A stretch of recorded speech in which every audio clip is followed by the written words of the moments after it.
What's up, Cartmasters? Back with another video. If you've been following me on Twitch and Twitter, you probably already know, but I've been hard grinding in Back 4 Blood. After spending hours upon hours into the game, I'd like to teach you 5 tips that I wish I knew before I started playing the game. As always, drop a like, leave a comment about what you're really liking in the game, and smash that subscribe button and bell icon like you would a Ridden's head to find out the next time I post another video. What are you waiting for, cleaners? Let's get to it.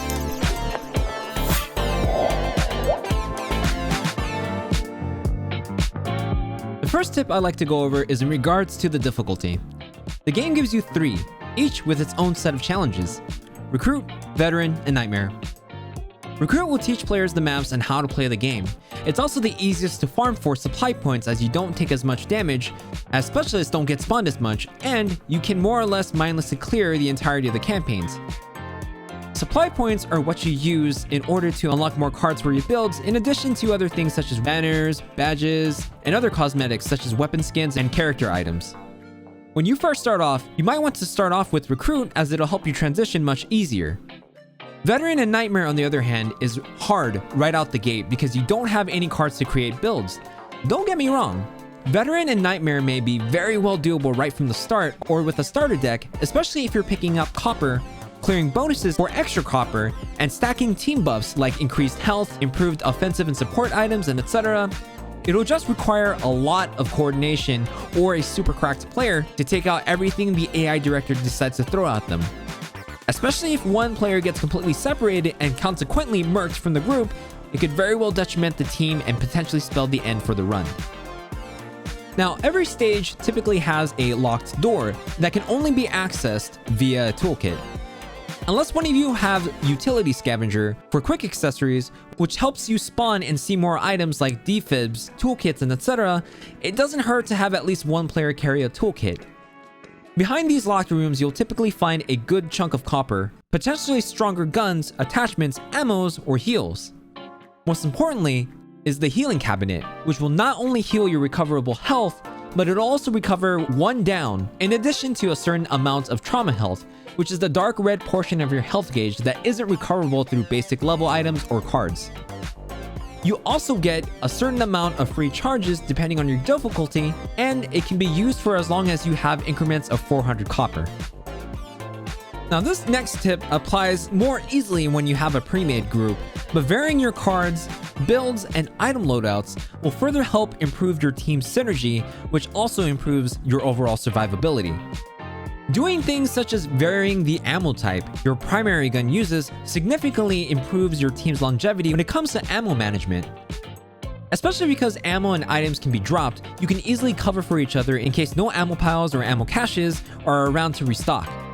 Another example of this is have one player run scavenger cards for health, quick accessories, offensive items, and copper. If each player has 1, you'll find yourself surviving hordes or might even find an item that could potentially come clutch in super hairy situations. Ultimately, take the time to discuss with your team before going into the game and card draw rounds so that you can build yourselves towards victory. This game is, after all, a team game. Individual skill is great, but when team synergy is improved, so are your odds at survival. Now, picture this. You find yourself cornered with your team at low health and all you have are bandages. What do you do when all you have are bandages that barely heal anything? This is why I'd like to suggest having at least one player spec really hard into healing. Now, there are a lot of things that you can do to build a support character, but right off the bat, Doc should be your immediate pick. Her ability allows to apply field dressings that heal for at least 25 health, once per character per stage. This means she gets 1 free heal for every character before you need to get into your own items. Also, whenever team upgrades are buyable, try to make it a point to buy at least improved healing efficiency, as your healing items start to get secondary effects in addition to a bigger healing amount that can further be reinforced by your cards. Secondary effects such as bandages having a chance to not be consumed or even first aid kits getting the ability to heal a small portion of trauma health can go an incredibly long way. Increasing support slots through the vendor can also help out the team, but it's not 100% necessary. Especially when you don't have enough copper or there's a better upgrade for the team overall, it's always good for the support player to build cards such as Support Inventory Plus into their kit. You can always have them hold the largest amount of healing items available and swap out with the rest of the team as need be. Especially when you get hoarded on finale stages or running isn't an option, the utility you get from a hard spec support build can go a long way in healing health to help soak up potential damage that could otherwise down a player. Now, Back 4 Blood has a pretty neat system that allows you to start or continue a run from a specific checkpoint. If you end up gaming over, you can easily start back up from where you wiped. Here are some things to consider, however.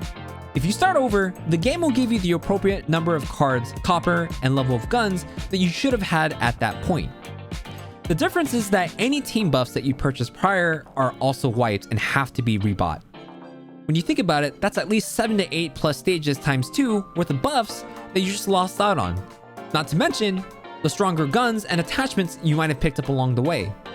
Me and my squad wiped on an Act 1 veteran run where we almost fully cleared but choked on the finale.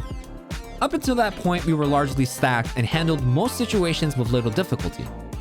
However, when we tried to start over from a checkpoint, we were forced to start over from 4-3, where we found it noticeably harder because the number of mutations sent at us in addition to the ridden weren't any easier.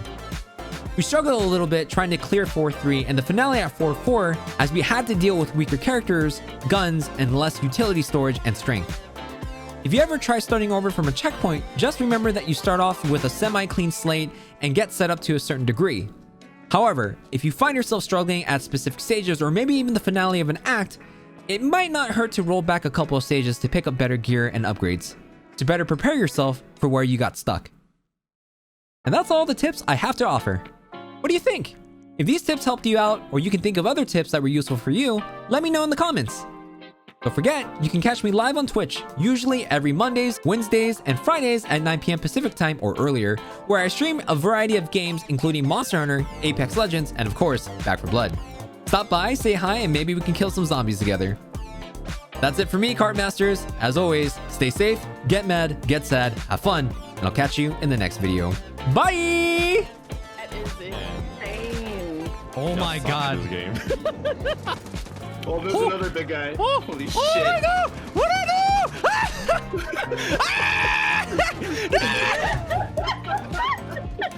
Okay. Yeah, I'm not going first.